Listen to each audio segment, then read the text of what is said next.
wanita melalui 3 hal, yaitu yang pertama ada sasaran utama studinya dengan memahami situasi dan pengalaman wanita. Yang kedua ada dalam proses penelitiannya, yaitu melihat dunia dari sudut pandang wanita terhadap dunia sosial. Dan yang ketiga dikembangkan oleh pemikir kritis dan aktivis demi kepentingan wanita. Jadi teori feminisme ini didasari dengan munculnya pertanyaan bagaimana dengan perempuan atau apa yang perempuan lakukan atau juga di mana perempuan berada di dalam setiap situasi kehidupan masyarakat.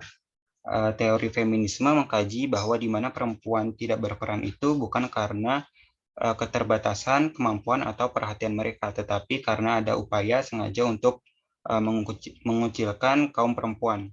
Teori feminisme juga mencoba mencari jawaban dari bagaimana kita dapat mengubah dan memperbaiki dunia sosial untuk membuatnya lebih adil bagi perempuan dan semua orang.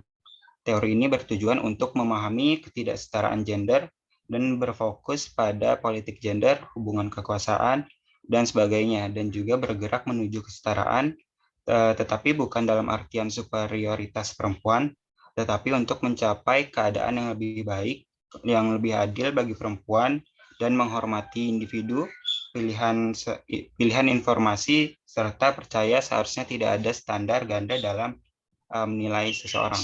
Next.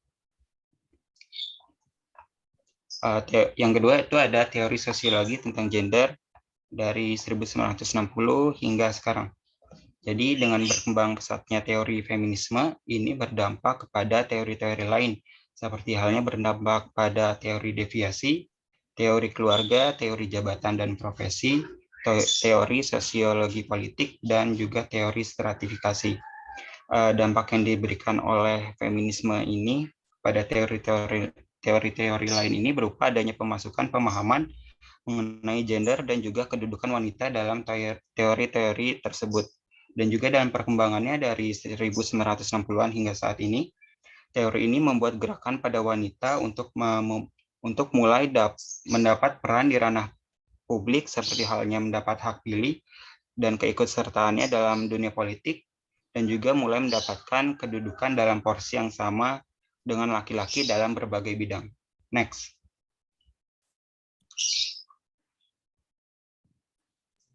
Kemudian yang pembahasan ketiga ada tentang teori sosial makro tentang gender. Persoalan tentang gender dan isu-isu wanita telah menghasilkan tanggapan yang signifikan dalam teoritisi yang terbagi dalam 3 perspektif, yaitu fungsionalisme, teori konflik analitis, dan teori sistem dunia neo-marxisme.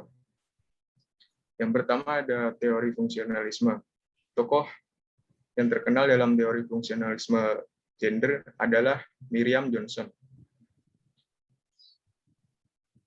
yang sering berbicara tentang teori fungsional dan feminis. Miriam melihat adanya kegagalan teori fungsionalisme dalam meneliti masyarakat, yaitu adanya pandangan yang berat sebelah.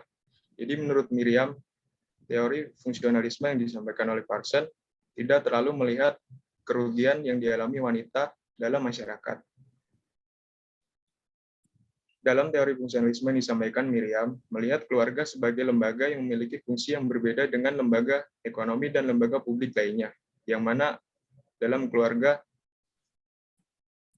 digunakan Miriam untuk menganalisis asal-usul ketimbangan gender.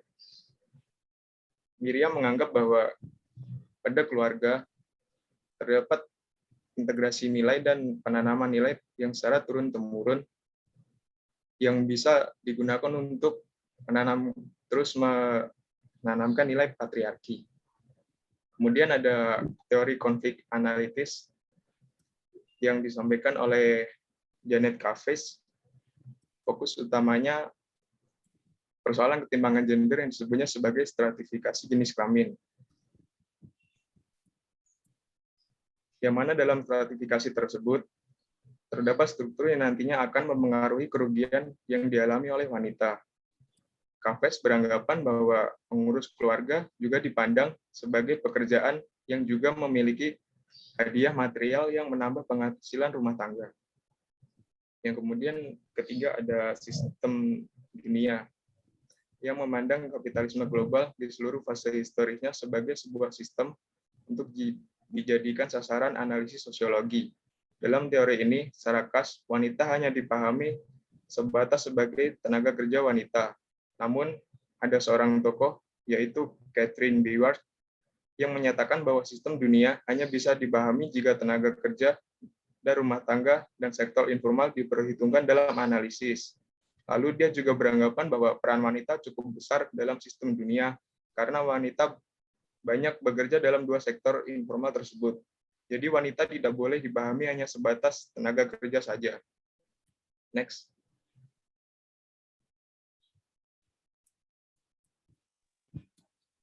Ya, selanjutnya teori sosial mikro tentang gender. Para ahli teori sosiologi mikro seperti Goffman, Hollander, dan Howard dirasa Suaranya nggak kedengar suaranya. udah kedengaran belum? Ada suaranya nggak? Kamunya lebih dekat itunya ke. Halo, ada suara dengar Ya. jelas? Ya. Udah. Ya, pembahasan selanjutnya teori sosial mikro tentang gender.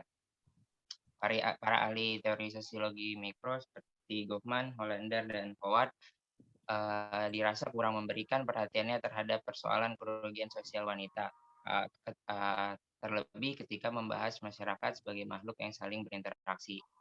Terdapat pertanyaan mendasar yang para ahli ajukan, seperti mengapa gender dapat muncul dalam sebuah interaksi dan mengapa sebuah interaksi itu dapat membuahkan perbedaan gender. Dalam hal ini, terdapat dua teori sosiologi mikro utama mengenai gender. Di antaranya adalah yang pertama teori interaksionalisme simbolik dan teori etnometodologi.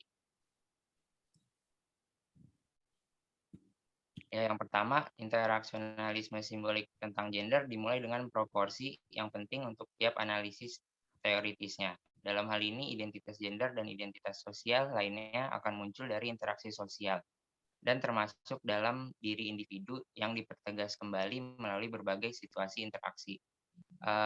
Analisis pakar interaksionalisme simbolik menunjukkan bahwa individu terlibat dalam mempertahankan diri berdasarkan gender dan juga dalam berbagai situasi. Individu mempunyai gagasan tentang apa makna menjadi lelaki atau wanita.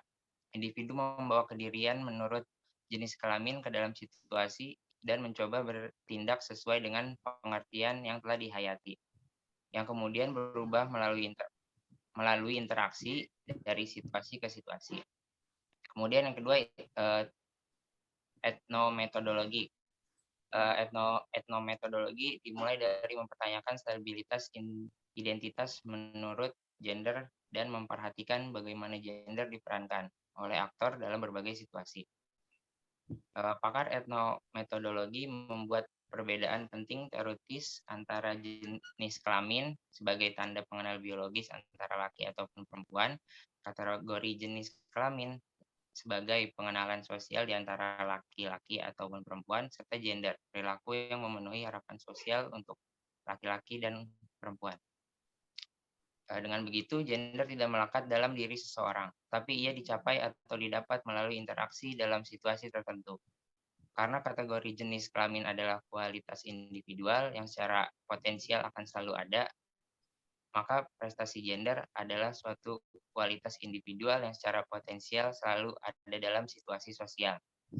Dari teori mikrososial gender, interaksionalisme simbolik mengidentifikasikan bahwa individu berusaha memelihara identitas gendernya di berbagai situasi, serta memahami bagaimana arti menjadi perempuan atau laki-laki. Sementara itu, etnometodologi menganggap bahwa identitas gender individu diperoleh melalui interaksi dalam berbagai situasi. Dengan demikian, melalui budaya yang berbeda, individu akan mengidentifikasikan peran gendernya secara berbeda sesuai dengan situasi sosial. Next.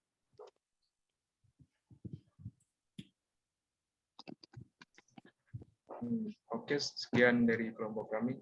Apakah ada yang ingin bertanya?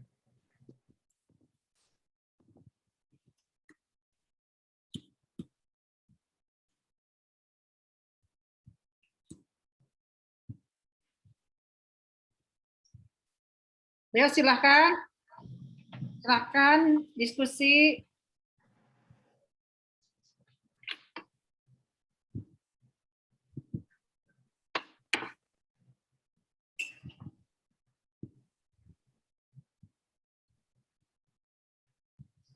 Tuh Noval tuh sudah raise hand. Oke, silakan Novel. Ya, terima kasih moderator Ali. Saya ingin bertanya, awal mula teori gender atau feminis ini masuk ke sosiologi itu awal mula gimana sih? Apakah yang mencetuskan teori ini tuh seorang sosiolog apa bagaimana? Itu aja, makasih.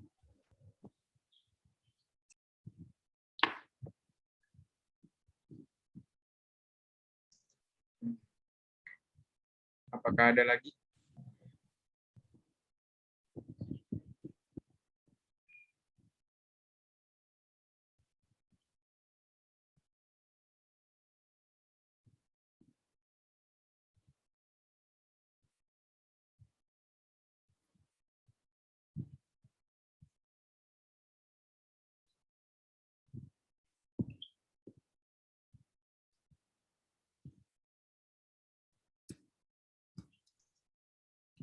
Ya udah, kalau tidak ada yang ingin bertanya lagi, izinkan kelompok kami untuk berdiskusi.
Halo? Lama amat? Ya, jadi mau jawab pertanyaannya Nopal tadi Ya, awal mula teori feminisme ini masuk sosiologi gitu kan ya? Ya. Jadi kan awalnya itu karena ada awal munculnya feminisme itu kan karena adanya kesadaran wanita tentang posisinya yang selalu ada di bawah dan tertindas. Dari situ wanita ini punya kesadaran untuk berjuang dengan gerakan-gerakan untuk menuntut kesetaraan dalam berbagai bidang. Nah, dalam sosiologi fenomena ini tuh bisa dipahami sebagai fenomena sosial yang terjadi dalam masyarakat dan juga faktor sosial yang emang nyatanya perempuan itu banyak tertindas dan selalu ada di bawah. Jadi keduanya bisa saling berhubungan karena si feminisme ini menjadi sebuah gerakan maksudnya kayak apa ya, menjadi sebuah fenomena sosial yang terjadi dalam masyarakat gitu, makanya dikaji oleh sosiologi.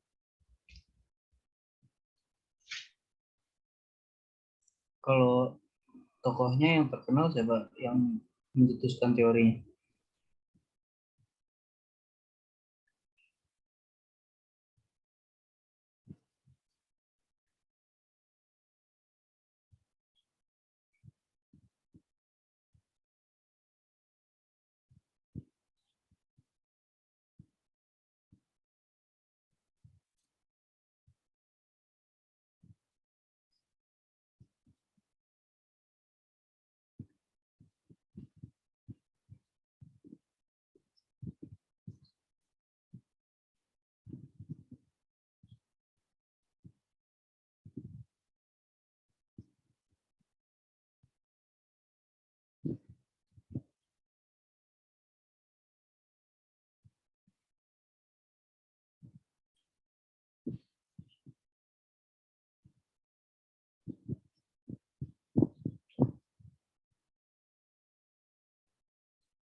dijawab, nanti kalau nggak bisa jawab, ini aja ke Ibu. Itu tadi Renka mau nanya tuh.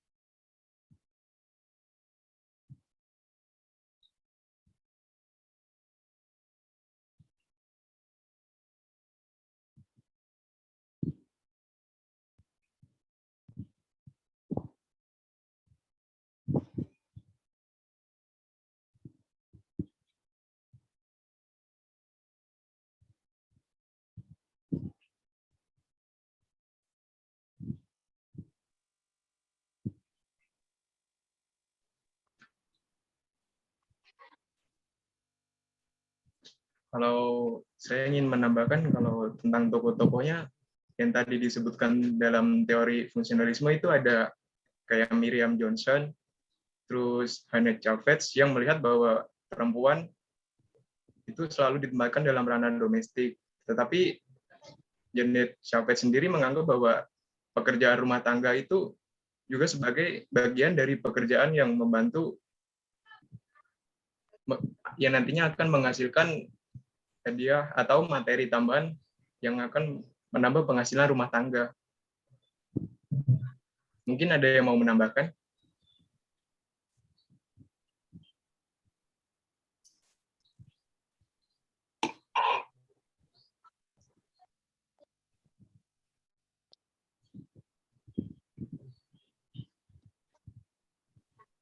Cukup, terima kasih. Oke, Novel.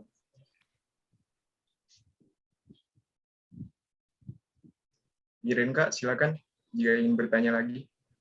Oke, mau nanya, yang di etnometodologi itu kan teorinya mempertanyakan stabilitas identitas menurut gender ya. Nah, terus saya cari nih jenis-jenis gender, salah satunya ada gender fluid, yaitu seseorang yang mengubah gendernya seiring berjalannya waktu. Nah, kalau orang yang gendernya berubah, yang berubah-berubah nih, ini identitasnya seperti apa sih, stabilitas identitasnya? Gitu. Terima kasih.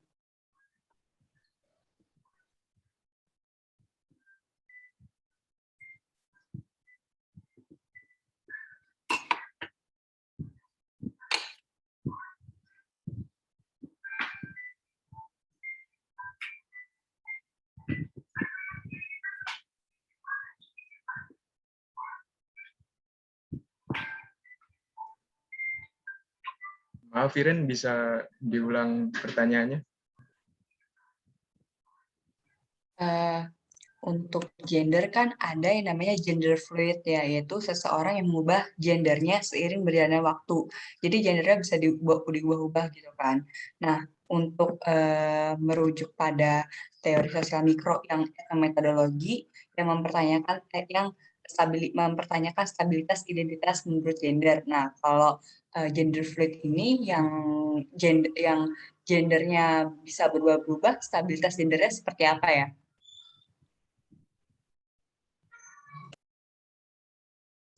Oke, oke.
Iya, mau nyoba jawab pertanyaan dari Iren tadi nanya tentang gender fluid itu ya, apa maksudnya? Jadi identitasnya, gender yang bisa berubah-ubah di tiap identitas gender orang kayak gitu ya Ren ya, kira-kira? Iya. Ya kalau dari teori etnometodologi ini dia nyatain kalau gender itu tidak melekat dalam diri seorang, tetapi dicapai melalui interaksi dalam situasi tertentu. Dalam hal ini jadinya kualitas individual secara potensial itu antara laki-laki pasti selalu ada. Nah, jadi prestasi gender. Jadi kualitas secara potensial yang ada dalam diri seseorang itu ditentuinnya dari situasinya itu situasional gitu loh Ren. Jadi kalau situasi sosialnya kadang bisa berubah, dia potensial aja, dia bisa di antara kanan kiri, maksudnya soalnya kan dia diaktifkan secara situasional gitu loh. Gimana ya?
Sudah sampai mana?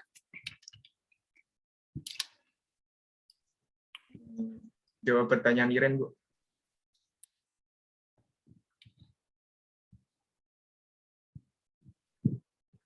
Tentang gender fluid. Kalau nggak bisa jawab, biar nanti Ibu yang jawab. Tapi kamu usahakan dulu aja bisa jawab.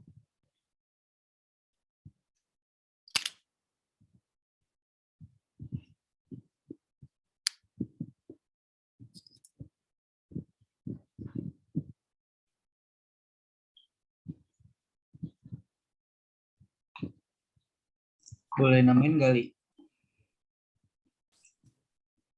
Silakan, Novel. Kalau yang saya pahamin ya, gender fluid itu bukan kaitannya sama transgender atau transseksual, tapi lebih kepada misalkan kita tetap melihat mereka itu sebagai laki-laki atau perempuan, tapi misalkan laki-laki itu bisa bersifat feminin atau sebaliknya kayak laki-laki bersifat feminin dan perempuan itu bisa bersifat maskulin gitu. Kalau menurut saya gender fluid.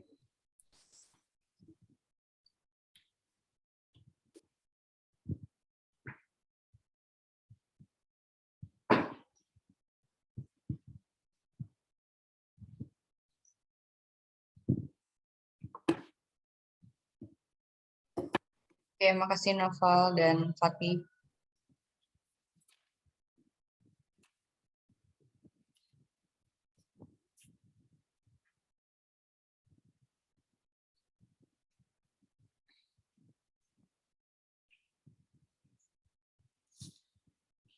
Ada lagi?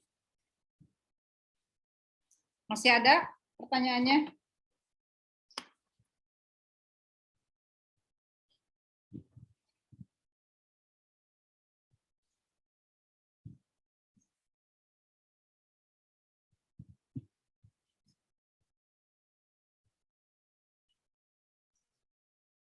Udah nggak ada Bu kayaknya Bu. Masih ada pertanyaan dari ini mahasiswa semua?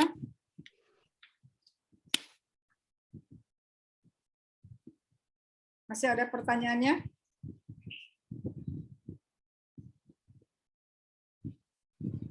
Cukup, Bu. Oke, kalau cukup, Ibu menambahkan pembahasan diskusinya ya. Apa menurut kalian itu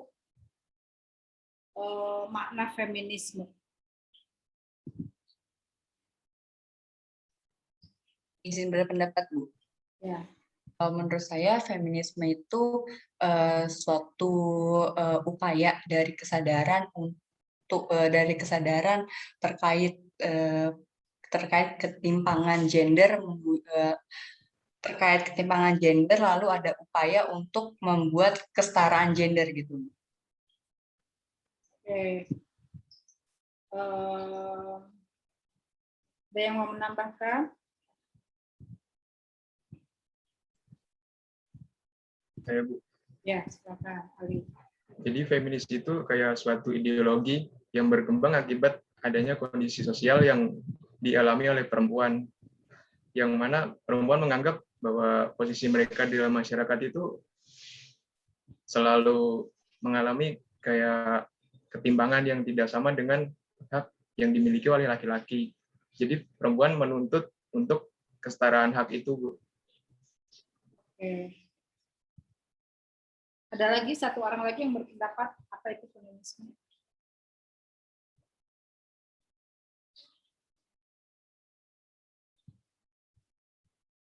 Noval, kamu kayaknya mau Ya, Bu. berpendapat, Noval. Coba, udah kelihatan sama Ibu tuh, ini ekspresinya. Kalau saya kayaknya ini Bu, suatu gerakan atau kelompok yang mana dia itu menuntut adanya keadilan bagi semua jenis kelamin. Tapi didasari oleh adanya ketidakadilan terutama bagi peran wanita gitu, Bu. Jadi Ali berpendapat bahwa feminisme adalah suatu ideologi yang berusaha untuk melakukan satu perubahan di mana kondisi perempuan itu harus lebih baik. Nah, sementara Noval berpendapat bahwa feminisme atau ditambahkan ke pendapat Noval bahwa bagaimana memperjuangkan kesetaraan antara laki-laki dan perempuan. Irenka tadi juga sama lah kurang lebih dengan Ali.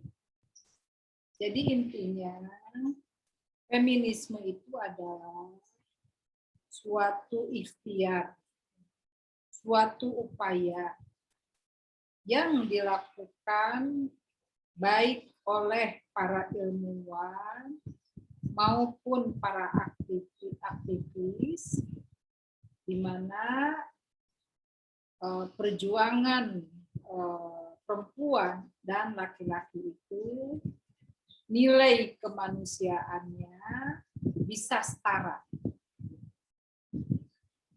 Nilai kemanusiaannya bisa setara. Nah, kenapa demikian? Dalam sosiologi itu di dalam sosiologi itu ada Marxisme. Marxisme dan teori konflik ini dia kritis terhadap masyarakat.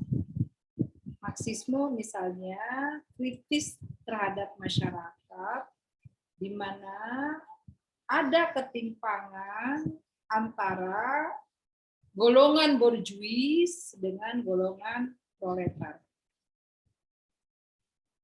Tetapi dia gagal kritis terhadap hubungan laki-laki dan perempuan, baik di ranah rumah tangga maupun di ranah masyarakat. Teori strukturalisme dia kritis terhadap masyarakat yang mempunyai kekuasaan penuh atau powerful dengan masyarakat yang tidak memiliki kekuasaan atau powerless. Tapi dia itu gagal pula melihat ketimpangan antara laki-laki dan perempuan. Sementara feminisme ini bukan hanya kritis terhadap dominasi yang terjadi di masyarakat, tetapi dia kritis terhadap dominasi yang terjadi di dalam rumah tangga. Itu feminisme. Feminisme kritis terhadap ketimpangan ketidakadilan antara laki-laki dan perempuan di dalam segala aspek kehidupan. Feminisme kritis, termasuk rumah tangga. Umpamanya begini ya, umpamanya Ibu contohkan. Irenka sama Dava ini temenan waktu di kampus sosiologi fisika. Dalam perjalanannya, dulu nih sebagai temen nih, Irenka itu manggil sama Dava ya, Dava aja. Dava aja. Dava juga manggil Irenka ya, Irenka aja. Kita tidak pernah tahu, sejalan dengan waktu, Irenka dan Dava itu berjodoh. Irenka dan Dava itu berjodoh. Menikahlah Irenka dan Dava.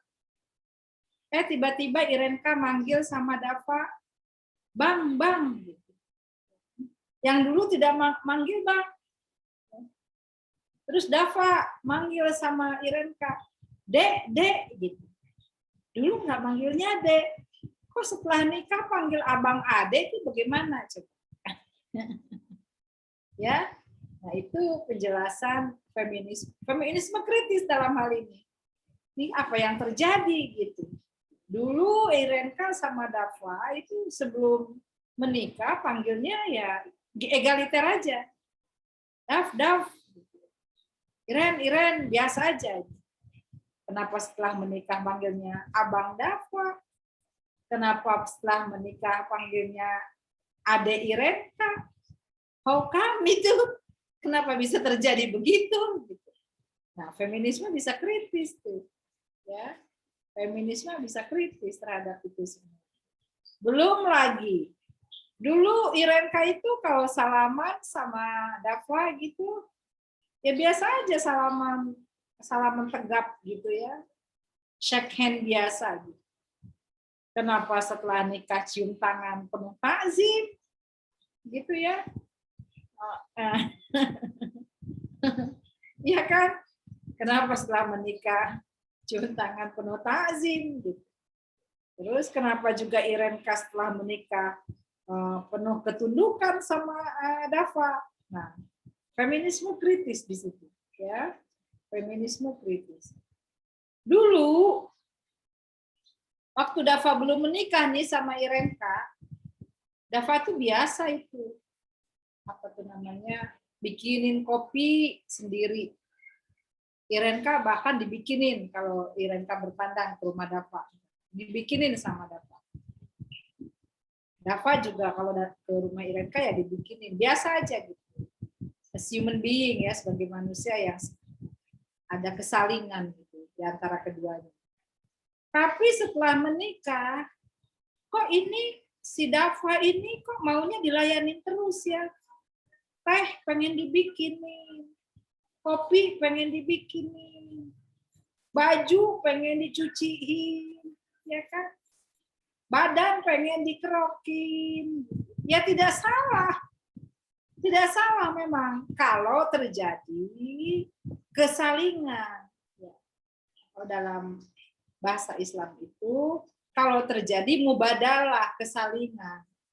Kalau Dafa pengen dikerokin, ya Irenka kalau habis nyuci-nyuci apa kecapean juga, Dafa harus baik hati. Mau dikerokin nggak, misalnya. Gitu ya. Gitu. Ini enggak, maunya Dafa aja tuh yang dikerokin, yang dipijitin gitu ya setelah menikah.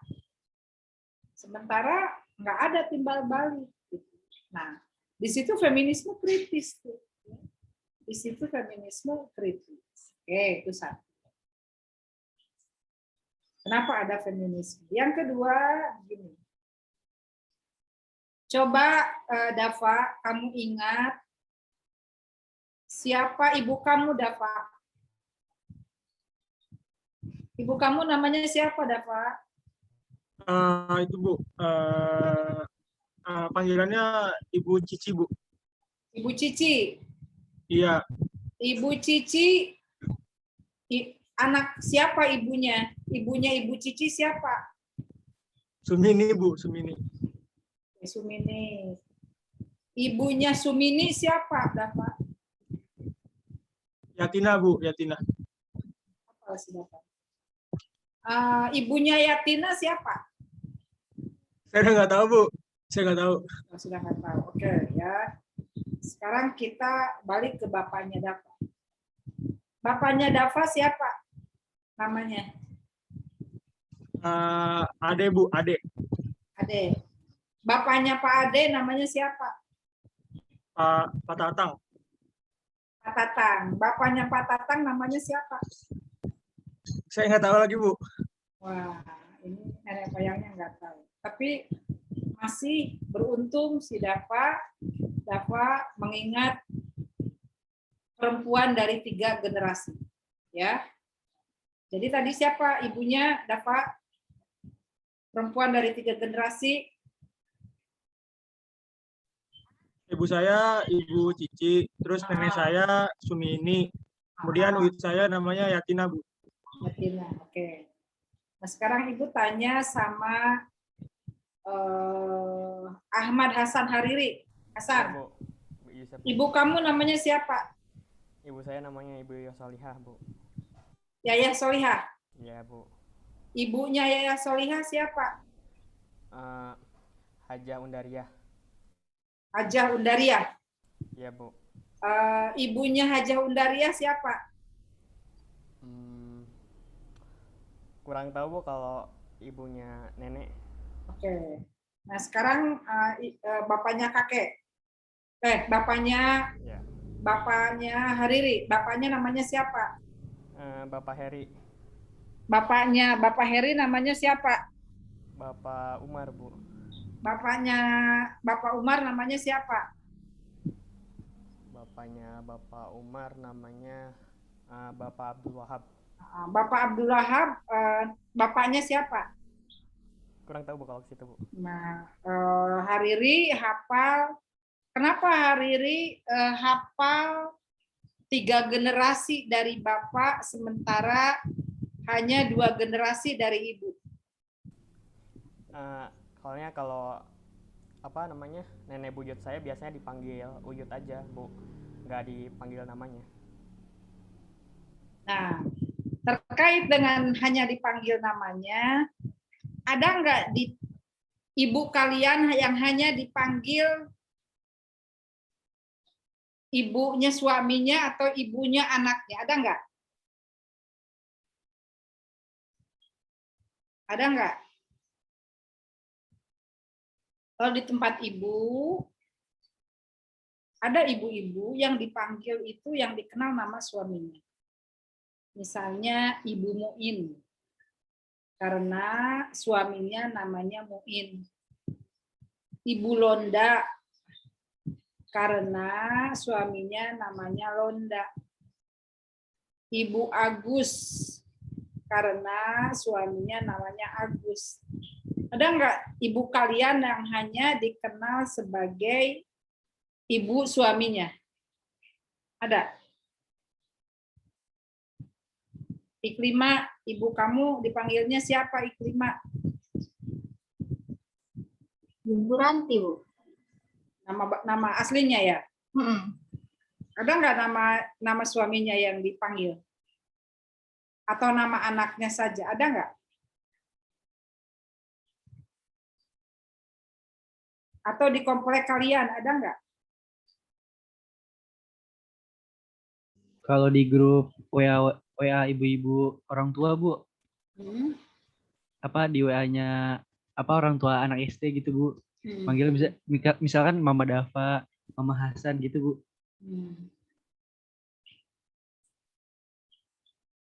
Itu menunjukkan nama perempuan itu lenyap. Yang ada adalah nama suaminya atau nama anaknya. Itu Mama Dava, Mama Noval, kayak begitu-begitu. Itu artinya apa? Jangankan perannya, namanya aja dilenyapkan dari muka bumi ini. Ya, perempuan itu. Ya, namanya aja dilenyapkan dari muka bumi. Punya suami namanya misalnya ibunya ibu ya. Ibunya ibu itu apa namanya? Yang dikenal nama suaminya. Ya, ibu orang memanggilnya itu Ibu Kiai gitu, Ibu Kiai Rafi'i gitu. Ibu itu dipanggilnya itu Ibu Kiai Rafi'i. Atau uminya kakak ibu yang pertama misalnya kayak begitu. Jadi dilenyapkan. Gitu. Nah, itulah pentingnya feminisme. Ya, itu satu ya. Mengapa dia menjadi penting? Yang kedua,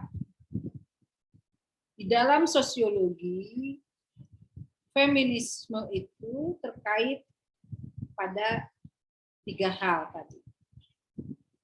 Pertama, apa arti menjadi perempuan? Apa artinya menjadi perempuan? Apa yang membedakan? Pertanyaan itu begitu. Beda enggak laki-laki dan perempuan? Pertanyaan itu. Beda, Bu. Beda. Apa perbedaannya? Selain dalam hal biologis, salah satunya dalam hal kebutuhan, Bu. Apa kebutuhan perempuan dan laki-laki bedanya?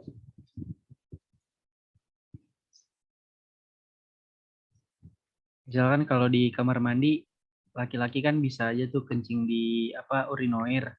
Kencing berdiri bisa, tapi kalau perempuan nggak bisa. Kebutuhannya begitu ya. Gini, kalau ditanya apakah perempuan dan laki-laki sama? Beda.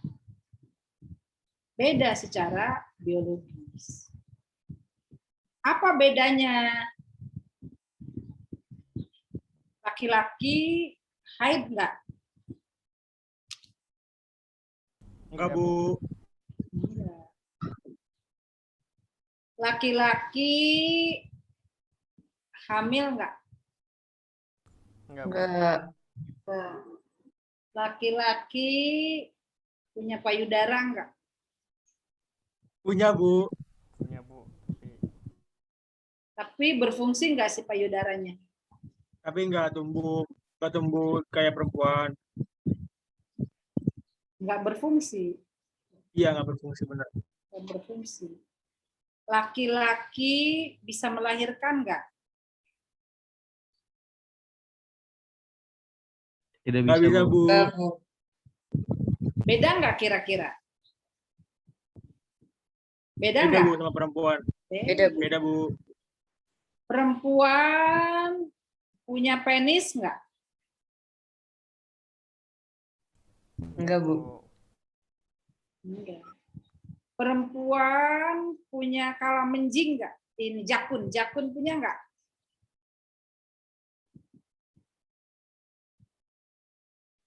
Ada, Bu, tapi kayaknya enggak terlalu menonjol gitu. Nggak menonjol Bu, kayak laki-laki Bu. Perempuan punya jakun emang kayaknya enggak deh. Oh, mungkin Perempuan punya kesalak Bu jakun kalau nggak nggak? ada kali ya. Iya, nggak ada jakun. Biji salak Bu ketinggalan. Iya, nggak ada. Perempuan punya sperma nggak? Perempuan punya sperma nggak? Nggak punya Bu. Nggak punya. Laki-laki punya rahim nggak? Nggak punya, Bu. Nggak punya Bu. Artinya apa itu? Artinya berbeda Bu. Nah, artinya secara berbeda. biologis. Tapi meskipun dia berbeda, tidak boleh dibeda-bedakan.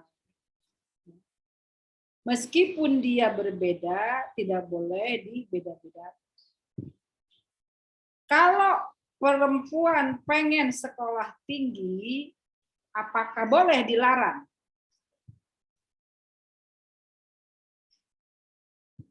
Tidak boleh dilarang Nggak Bu. boleh, Bu. Tidak Silakan boleh, saja, Bu. tidak boleh dilarang. Kalau ada pelarangan oleh siapapun, itulah yang disebut dengan pelanggaran atas hak-hak pendidikan perempuan. Itu pelanggaran, karena tidak boleh dibeda-bedakan. Kenapa dia tidak boleh dibeda-bedakan? Ada yang tahu jawabannya? Karena Tuhan menciptakan kita semua sama Bu. Nah, itu dia. Ya, karena perempuan dan laki-laki meskipun dibedakan jenisnya, tapi tidak boleh dizalimi atas nama apapun. Tidak boleh dizalimi atas nama apapun. Ibu ngeteh dulu nih ya sore-sore. Diskusi sudah agak serius soalnya nih.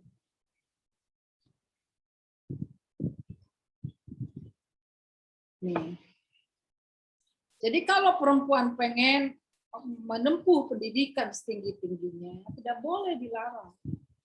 Pelanggaran terhadapnya itu adalah pelanggaran hak-hak asasi manusia. Kalau perempuan pengen bekerja, boleh dilarang nggak? Enggak, Bu. Tidak boleh Bu, silakan saja. Nggak boleh, karena pelarangan terhadapnya adalah pelanggaran terhadap hak-hak atas akses ekonomi manusia dan juga hak-hak atas sosial manusia. Perempuan boleh nggak di sweet-sweetin itu sweet-sweet gitu, boleh nggak? Enggak, Bu. Nggak boleh Bu. Tidak pantas. Nggak pantas karena dia bukan burung. Dia burung apa di sweet-sweetin? Ya kan? Jadi para perempuan kalau di sweet-sweetin kayak ke burung, itu marah kalian. Jangan sampai nggak marah. Karena kalian punya martabat sebagai manusia, bukan sebagai burung. Kalau kalian perempuan dicolek-colekin sama laki-laki, padahal kalian dicolekin itu tidak suka, itu apa namanya? Itu apa namanya? Pelecehan, Bu. Pelecehan. Pelecehan seksual. Memangnya apa namanya? Memangnya perempuan apa dicolek-colekin? Ya, dicolek-colekin. Apalagi si perempuannya itu nggak suka gitu. Kalau ibu marah itu kalau diperlakukan kayak begitu. Dan laki-laki yang beradab, ibu kasih tahu kepada para laki-laki. Itu laki-laki yang beradab menghadapi perempuan itu ya ramah, ya ramah dan sopan. Kebalikan dari beradab apa? Tidak beradab, Bu. Biadab, Bu. Nah, Biadab. kebalikan dari tidak beradab adalah biadab. Perilaku yang biadab itu adalah itu nyuit-nyuitin perempuan, gitu ya, nyolek-nyolekin perempuan, gitu. Terus juga melakukan pelecehan seksual, misalnya apa megang-megang badan-badan yang terlarang bagi perempuan, misalnya kayak begitu, megang badan, megang mungkin ya megang payudara, misalnya, atau tidak bisa mengendalikan dengan baik alat kelaminnya, misalnya kayak begitu. Sesopan-sopannya perempuan, sesopan-sopannya laki-laki adalah bisa mengendalikan dirinya dengan baik. Ibu tuh banyak ketemu, beberapa ketemu laki-laki yang seperti itu. Ibu punya banyak teman pria gitu. Itu memperlakukan ibu tuh sopan banget gitu ya. Sopan, terus tidak pernah melakukan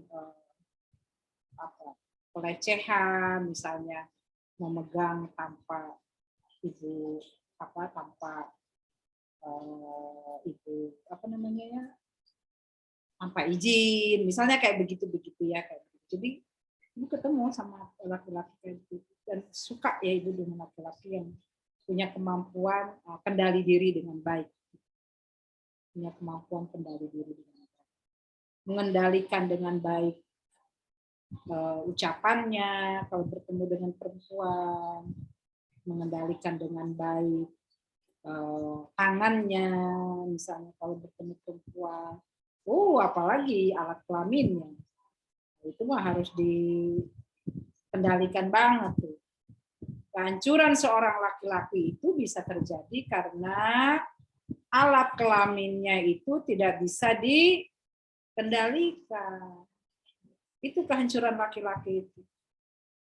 Jadi itu si kelamin itu meskipun kayak begitu nempel di badan kalian nih para laki-laki, kekuatannya itu tuh dahsyat itu. Itu bisa menghancurkan hidup kalian tuh. Ya. Kalau tidak bisa dikendalikan dengan baik.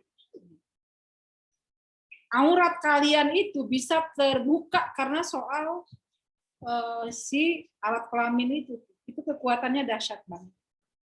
Makanya di dalam Al-Quran itu benar-benar diwanti-wanti bagaimana para pria itu harus bisa menundukkan pandangannya, ya.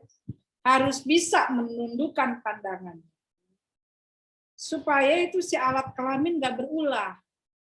Ya. Supaya apa?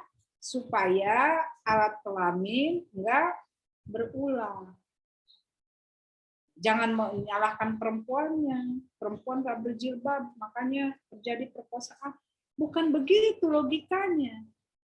Kalau ada orang yang kira-kira merangsang para pria, ya segera tunduk wajahnya. Ya.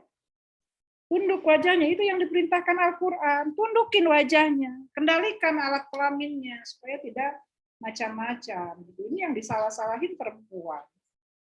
Gitu ya. Jadi itu banyak terjadi. Nah, kembali lagi kepada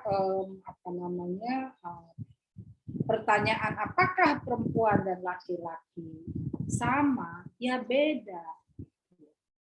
Beda seperti yang tadi Ibu sampaikan. Tetapi jangan dibeda-bedakan karena masing-masing kita, perempuan dan laki-laki adalah manusia yang punya hak yang sudah embedded ya, yang sudah terberi gitu. Yang sudah terberi dengan sendirinya. Apa itu haknya? Hak untuk memperoleh ilmu melalui pendidikan.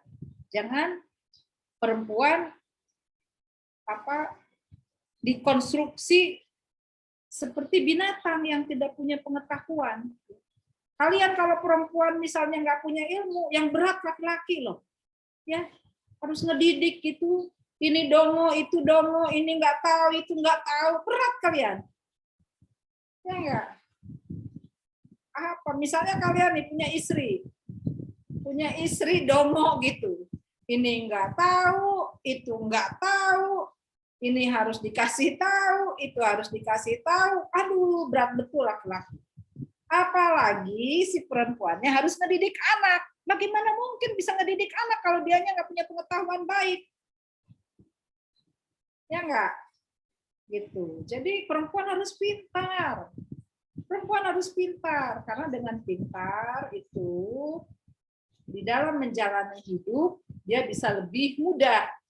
Karena dia tahu ini, tahu itu, ya, punya pengetahuan ini, punya pengetahuan itu. Ini mudah, itu mudah. Coba kalau laki-laki perempuannya dongo, aduh, ini nggak tahu, itu nggak tahu, nanti ini bang lagi, itu bang lagi. Lama-lama si abang jengkel juga, lu ya ini nggak punya pengetahuan lu, ini nggak tahu, itu nggak tahu gitu ya. Akhirnya apa? Cari perempuannya lain, yang lain lagi, gitu ya. Jadi ukurannya jangan cantik. Ya, ibu kasih tahu ya ke kalian para laki-laki ya. Ini ibu kasih tahu nih. Ini benar-benar nih kasih tahu. Kalau kalian memilih perempuan, misalnya pacar atau istri, semata-mata cantik, cantik itu ada batas usianya. Ya. Cantik itu ada batas usianya. Usia 50 sudah agak kelihatan keriput sana sini. Alhamdulillah sih kayaknya ibu enggak ya? Kayaknya ya, coba deh lihat ibu. Kayaknya enggak ya. Usia 50 ibu nih. Enggak Bu, masih cantik Bu. Itu perempuan kalau sudah usia 50 di sana sini udah berkerut tuh biasanya ya. Ibu kalian usianya berapa? Dava, ibu kamu usianya berapa? Udah wafat Bu. Oh, udah wafat. Innalillah. Wafatnya usia berapa tahun, Dava? 2 tahun yang lalu berapa ya? Kelahiran 73. Saya lupa Bu. Masih muda sekali. Anissa, ibumu usia berapa tahun? Usia 40 berapa ya? Lupa, 43 kalau nggak salah. Oh, muda banget. 72 pokoknya. Masih di bawah ibu banget berarti. Nah, intinya perempuan, kalau nih para laki-laki, kalau memilih perempuan semata-mata cantik, cantik itu ada batas. Ada batas waktunya. Paling sampai usia 50 tahun. Nanti di atas 50 tahun itu udah keriput sana sini. Ya. Tapi kalau memilih perempuan satu karena akhlaknya ya, baik dan kepintarannya, dua karena jiwanya baik, jiwanya itu misalnya dekat pada Allah, misalnya itu abadi, akhlaknya biasanya itu abadi, jiwanya, kepintarannya biasanya itu abadi. Tapi kalau semata-mata fisik itu ada batasnya. Gitu ya. Kalau cantik dongo gitu, aduh gimana coba? Coba bayangkan kayak gimana? Ini nggak tahu, itu nggak tahu gitu ya. Aduh berat betul hidup kayak begitu tuh ya meskipun dia cantik ya. Kalau kata ibu sih berat gitu. Kalau kata ibu. Jadi dia kayak gimana ya? Mana orang nggak punya pengetahuan itu meskipun dia cantik. Hanya ya perempuan-perempuan tuh harus pintar tuh, benar-benar harus pintar. Kalau nggak pintar itu tuh cantik apapun kalian bersolek itu terbatas banget. Kalau orang pintar itu bisa melahirkan kecantikan gitu, inner beauty gitu, cantikan dari dalam ya. Kalau orang pintar itu melahirkan kecantikan dari dalam. Orang soleh juga begitu, dia cantik dari dalam, cantik dari dalam. Gitu ya. Jadi perempuan harus pintar. Nah, kembali kepada hak-hak perempuan atas pendidikan, hak-hak perempuan atas pekerjaan, itulah hak yang harus diperjuangkan dan harus dilindungi oleh pemerintah. Ya, kayak begitu. Nah, itu. Ada pertanyaan nggak sampai sini?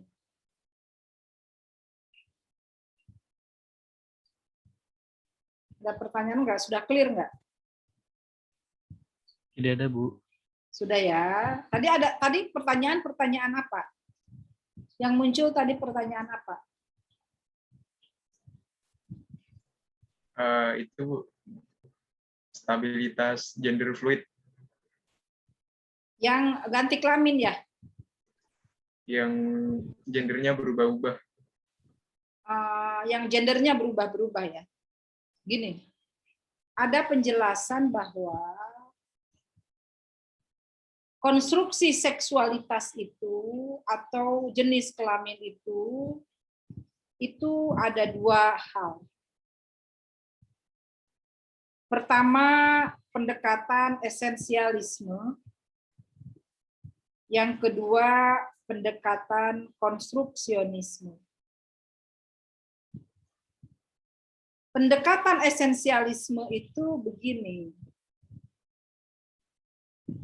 Dafa itu sejak lahir ya laki-laki dia. Dafa itu sejak lahir dia laki-laki. Irenka itu sejak lahir ya dia perempuan. Ya. Tapi ada juga di dalam diri manusia itu pencampur-campuran antara laki-laki dan perempuan. Percampuran itu pada jiwanya. Misalnya, kalian tahu nggak itu apa? Dorce, tahu Dorce? Dorce Gamalama. Ya. Dorce itu dulu laki-laki dia, dulu waria, dulu laki-laki, terus berubah menjadi waria, berubah menjadi perempuan, sejalan dengan perubahan menjadi perempuan, alat kelaminnya juga dioperasi. Jadi penisnya diambil gitu, dihancurkan. Yang ditunjukkan adalah vaginanya. Yang ditunjukkan adalah vagina. Apakah si Dorce itu salah? Tidak salah. Dan kita tidak boleh menghakimi Dorce itu. Dorce itu ciptaan Allah atau bukan? Ciptaan Allah, Bu. Ciptaan Allah. Allah kuasa enggak memberi jiwa kepada perempuan, kepada seorang laki-laki, tapi pada saat yang bersamaan juga perempuan. Kuasa enggak? Berkuasa, Bu. Berkuasa banget. Banyak nggak orang yang seperti itu? Banyak yang seperti itu. Jadi ada seorang laki-laki yang berjiwa perempuan. Raganya laki-laki, tapi jiwanya perempuan. Itu banyak yang kayak gitu. Kalau Ibu terus terang aja mengasihani ya. Boro-boro pengen menghakimi buruk gitu. Tapi mengasihani. Mengasihaninya kenapa? Pasti dia tidak nyaman. Ini dia laki-laki ini gitu. Dia ini laki-laki punya penis, badannya kekar, tetapi kok jiwanya feminin gitu. Siapa ya? Oscar Lawalata ya. Oscar, ada namanya Oscar Lawalata. Oscar ini desainer terkenal di dunia, orang Indonesia. itu dia laki-laki awalnya. Dia awalnya laki-laki. Tapi lama-kelamaan kecenderungan untuk menjadi perempuan ini dia kuat sekali. Akhirnya dia sekarang menjadi perempuan. Tapi dia memilih untuk tidak hidup di Indonesia, karena orang Indonesia ini gampang sekali menilai orang jelek. Orang Indonesia ini gampang sekali menilai orang itu buruk. Padahal orang yang menilai itu juga mungkin bisa lebih buruk daripada orang yang dinilai. Sementara kalau orang yang peradabannya sudah maju, itu gampang, nggak mudah menilai orang itu, ya, nggak mudah menilai orang itu. Apa nilai-nilai orang? Orang diri kita aja masih sangat banyak hal yang belum baik pada diri kita yang harus kita perbaiki. Baik, Ibu mau tanya sama Latif nih. Latif, kamu sebagai manusia sudah merasa baik enggak? Belum, Bu. Coba sebutkan 2 hal yang ingin kamu perbaiki. Kalau saya sih ya ibadah sih, Bu, sama apa namanya, biar nggak lupa beristighfar gitu, Bu, setiap hari, Bu. Soleh banget ya Latif ya. Jadi para perempuan yang pengen punya suaminya soleh, ini ada stok nih laki-laki soleh ya, namanya Latif. Sekarang tanya sama Ibu, sama Irenka. Irenka, apakah kamu sebagai manusia sudah baik? Belum, Bu. Apa yang ingin kamu perbaiki? Dalam hal agama, mungkin kayak sholat, terus juga lebih banyak berbuat baik seperti sedekah gitu, terus juga bersolawat gitu. Terus kalau untuk secara sosial ya, secara kemanusiaannya ya mungkin lebih banyak membantu orang aja. Nah, para laki-laki, ini ada perempuan solehah, jangan jauh-jauh ya, nyari pacar di sekitar-sekitar aja yang dekat-dekat, yang kita kenal saja. Nah, jadi masyarakat kita itu lebih mudah menstigma, memandang buruk, menilai buruk orang lain, padahal dirinya tidak lebih baik dari orang yang dinilai tersebut. Salah satunya itu memandang buruk manusia yang berganti-ganti jenis kelamin. Padahal pergantian itu bukan tidak menyiksa dirinya. Menyiksa dirinya. Seperti si Oscar Lawalata memutuskan menjadi perempuan itu perjuangannya luar biasa. Perjuangannya luar biasa dia. Karena pada awalnya dia laki-laki. Oscar ini. Namanya juga Oscar. Tapi sekarang udah memutuskan untuk menjadi perempuan yang penuh, termasuk mengoperasi alat kelaminnya menjadi alat kelamin perempuan. Apakah itu boleh? Sebagai sosiolog atau yang belajar sosiologi, kita tidak boleh gampang menilai baik apa buruk. Itu bukan pekerjaan sosiologi. Kita serahkan aja itu kepada ahli agama.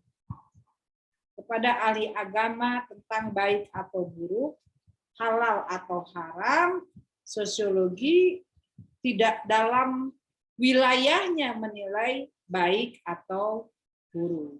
Gitu ya. Itu ya, sudah terjawab nggak RMK pertanyaanmu?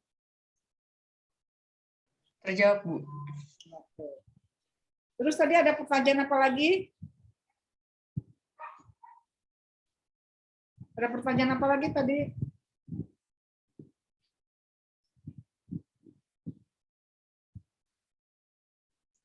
Yang tadi pertanyaan novel yang tentang awal mula permasalahan gender bisa masuk ranah sosiologi, Bu, dan tokoh-tokohnya. Pencetusnya siapa gitu. Gini, kalau gerakan feminisme itu sudah terjadi di Prancis sejak abad 18. Gerakan feminisme terjadi di Prancis sejak abad 18. Di Indonesia, ideologi feminisme itu sudah muncul sejak abad 19. Sejak tahun 1909.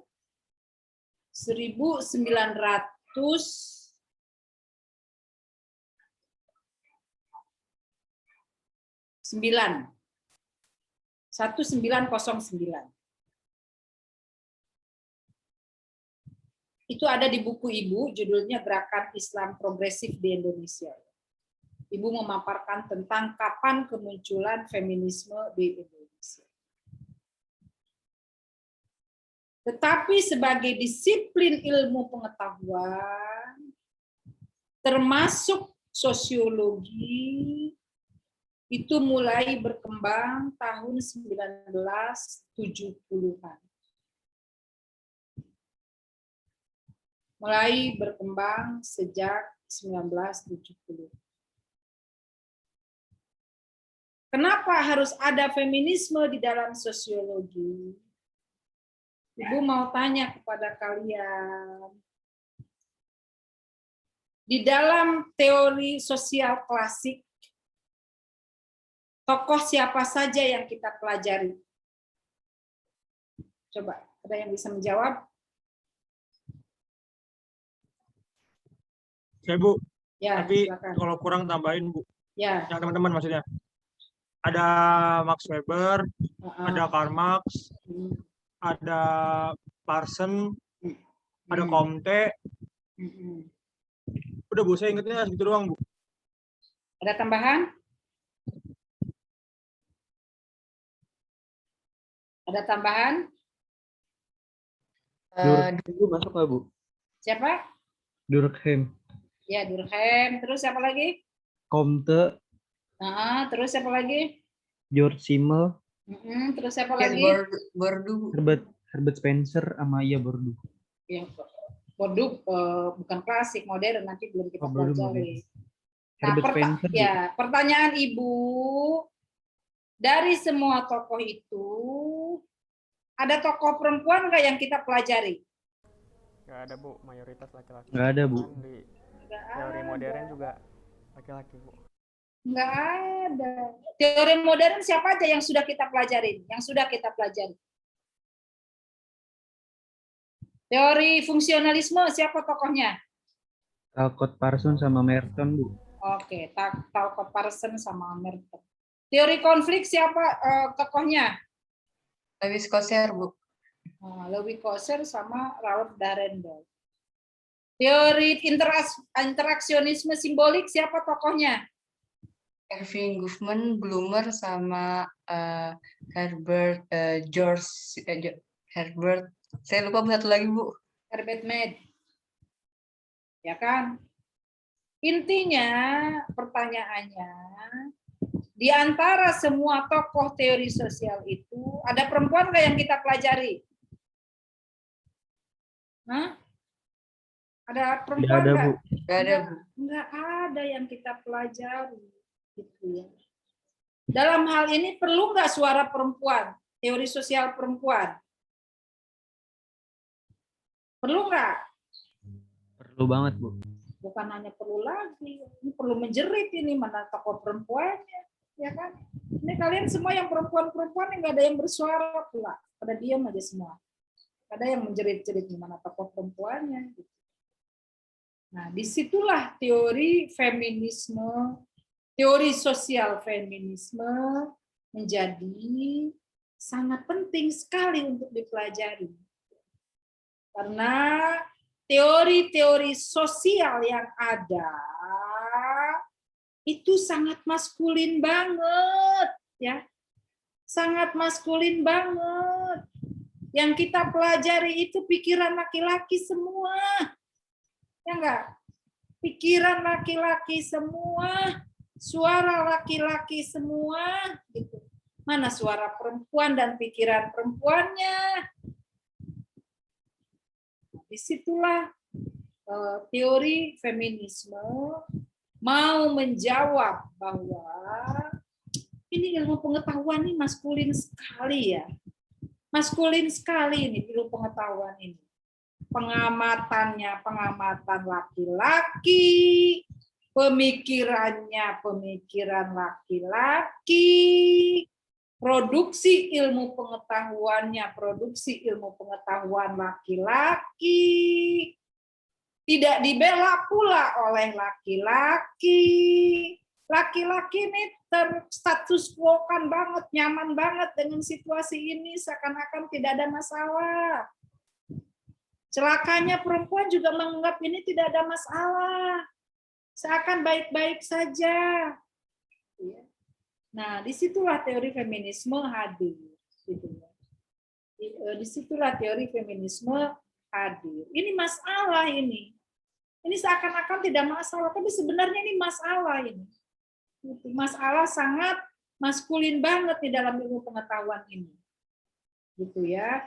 Oleh karena itu, kritisme ilmu pengetahuan itu sangat terwakili oleh feminisme ini ya.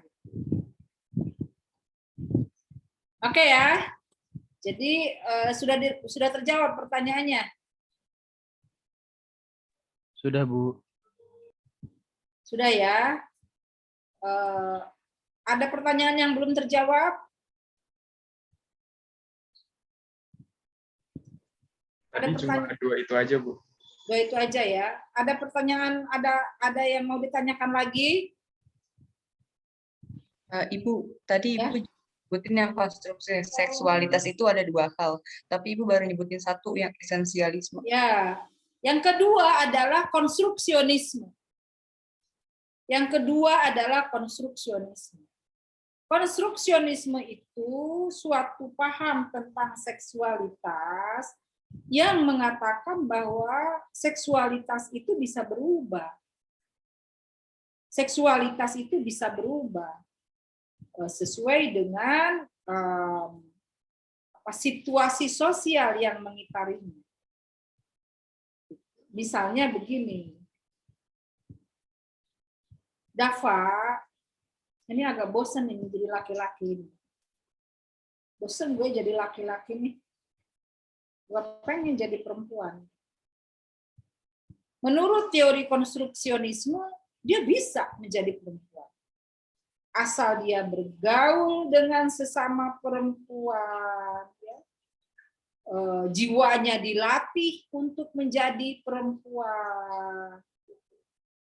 Kesenangan-kesenangannya dialihkan menjadi kesenangan perempuan. Itu bisa. Bisa. Makanya di dalam keluarga itu ada seorang perempuan yang kelaki-lakian alias tomboy. Kenapa si perempuan itu tomboy? Karena orang tuanya memperlakukan si anak perempuan itu seperti laki-laki. Ya. Anak perempuan itu diperlakukan seperti laki-laki. Misalnya disuruh bawa motor, disuruh bawa sepeda, mainannya disuruh main bola misalnya, disuruh main-mainan seperti kaum maskulin, padahal dia perempuan. Si perempuan itu bisa jadi laki-laki. Sebaliknya kalau laki-laki misalnya disuruh sama orang tuanya masak, menjahit misalnya, dan pekerjaan-pekerjaan rumah yang lainnya, dia bisa menjadi perempuan si laki-laki. Nah, itu yang disebut dengan konstruksionisme. Suatu faham tentang seksual, tentang seks, ya, tentang jenis kelamin, yang dia bisa berubah sesuai dengan konstruksi sosial, ya, atau tekanan sosial yang mampu mengubahnya. Gitu ya, kayak begitu. Jadi ada tuh kan ya orang tua yang ingin anaknya menjadi perempuan gitu. Ini anak perempuan. Anak laki-lakinya tuh diperlakukan seperti perempuan. Itu ada yang kayak gitu. Sehingga si anak laki-lakinya itu benar-benar menjadi perempuan. Dan sebaliknya juga demikian. Jadi seksualitas itu dibagi dua. Satu, berdasarkan paham esensialisme yang memandang bahwa seks atau jenis kelamin itu given, terberi dengan sendirinya, dia tidak bisa diubah. Kalau laki-laki ya laki-laki, dia nggak bisa diubah jadi perempuan. Kalau perempuan ya perempuan, ya dia nggak bisa diubah jadi laki-laki. Itu paham esensialisme. Yang kedua adalah paham konstruksionisme.